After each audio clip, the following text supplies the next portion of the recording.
Elvis That's right. has left the building, but Elvis is still alive. And hundreds of others throughout time have made the exit stage right. Oh, hang on a second. You just said live that Elvis is still alive? Mm-hmm. So he's still alive? Mm-hmm. Elvis is still alive. So what was the story there? I mean, they said he overdosed on drugs and they found him in a hotel room somewhere, wasn't it? Well, in Elvis's situation, he had reached a point where he understood that the doctors of that area were prescribing them vitamins or Vitamix.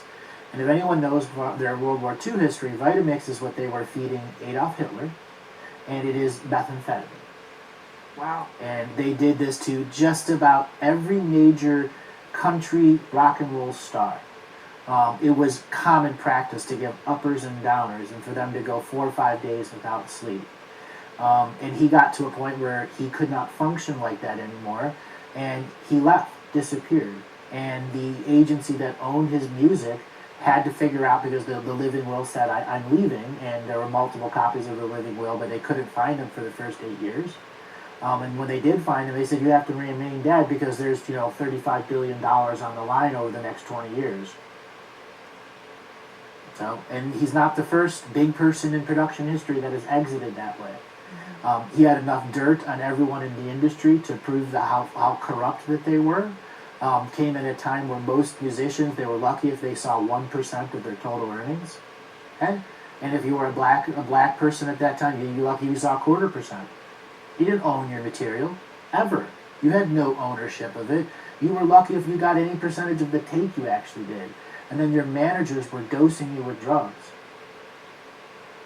That's quite shocking when you start to see, the background behind how they get these performers to just keep going and just get their artistic talent out of them, but just make sure that everything else is really not functioning. Just the pure skill to bring it out, when they need to bring it out. When you look at those movies created in the 40s and 50s that were the Hollywood-centric movies of the time with the great big guys, those guys were flying high in barbiturates and speeds and opiates because there was an on-set pharmacist that did that for them, because they filmed some of those movies in 18, 20, 25 days, and everyone stayed on set and no one left until they were done. So they just kept that locus reality and that current dream that they were creating to project, they kept that alive. So Mork and Mindy, that's also a good one. They were supposedly always taking very hard drugs. Cocaine, in general. Because they could speak fast and have the creativity pop into them. In most scenarios, methamphetamine or the speed-based things to just crank them up so they could go on stage and their heart wouldn't explode. So how many? Okay, let's go from a percentage, because I know there are a lot of names you don't really want to name on who's still out there, but from a percentage of all the people that we know that are famous, that are dead in the industry, in the entertainment industry, be it music or TV, what percentage are actually still here? Not many. It's an elite club. An elite club, okay.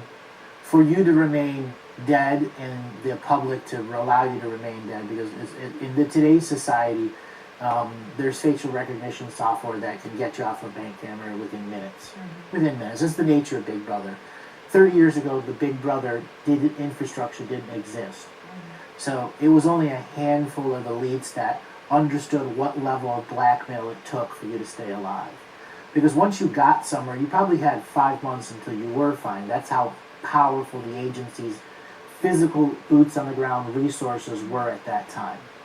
So once you got found, or once you left a trail, they could remote view you. And once they could directly remote view you, depending on what you knew about being able to escape. In Elvis's scenario, he was exposed during World War II, some of the remote viewing networks, so he understood what was at stake when he wanted to leave, and he had a blackmail document on many of the major movie, military generals, etc., what girls and boys that they were with, how they were cheating, where they were taking money. He had an extensive blackmail list. So he basically prepared for his departure. Correct. He basically said, okay, this is it, I'm out, I can't do this, and then gathered all of these files, and so that basically this would be his safety so that they couldn't His dead man switch. His dead man, yes, that's it, dead man switch. You do anything to me that alters my sovereignty, this goes out onto every airwave that I can manipulate in any way, shape, or form. So, do you think that these beings knew about the Matrix and the beings that are involved in implementing it? I mean, Well, in Elvis's scenario, he grew up through World War One and 2. Mm-hmm. He understood that it was a beginning of a military state.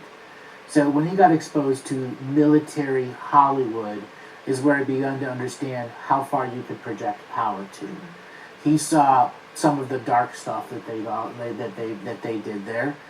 Didn't want to be a part of it until they drugged him to the point that he didn't realize he was consciously interacting with it, and stuck with those own horrible dreams about what was or wasn't, because it was just a haze of drugs where he was the center of ritual.